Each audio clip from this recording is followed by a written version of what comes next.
一口茶，一口鱼，那叫一个真香。这还是来荒岛求生的吗？这不是来度假的。小香的梦里全是麻辣兔头，而小樱一个人去捡了好多树枝，一回来就问他们兔子捉没捉到。但像这种陷阱，运气好的也要2、3天。现在摆在他们面前的是今天的晚饭该怎么办？小樱实在是吃够了寄居蟹，小玉打算潜水去摸点海螺回来烧烤。就这样，小玉和小香来到了较深的海域，两人跳了下去，但水里比较黑，小香有些害怕。可小玉已经潜下去很深了，她利用呼吸出来的空气作为临时的潜水镜。深海下的鱼群很多，但徒手也抓不到，只能找海螺了。很快两人就回去了。小香捡到一个铁桶，可以当锅用，但下一秒她看到海星，就再也兴奋不起来了。傍晚，4人将海星煮了，一旁的小樱崩溃了，满脑子都在想海螺。小玉将海星递给小樱时，小樱发现她的手受伤了。在深海本来找到了牡蛎，但牡蛎的壳太过锋利，将小玉的手割破了。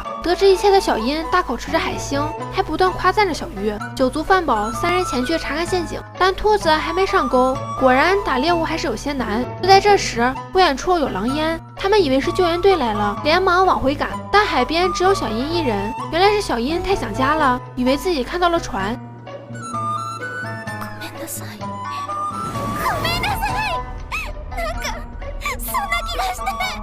就这样，4人引起了共鸣，抱头痛哭。一早，小玉让小樱跟着自己，而小樱以为是自己惹恼了他，要对自己下毒手。但小玉带他来到了退潮的地方，小樱轻轻松松就挖到了一条西瓜鱼，不一会儿两人就挖了10条。看来他们晚饭可以吃烤鱼了。小木和小香捡柴回来，他们的鱼已经快烤好了，还用乌张树枝煮成了茶。一口茶，一口鱼，你们是来度假的吧？吃好喝好，小香小木来到了陷阱。就在两人有说有笑时，前面的陷阱运作了，绳子那头也在晃动，他们是抓到兔子了。我是七夏，一个喜欢动漫的2次元宅，关注我更新后续。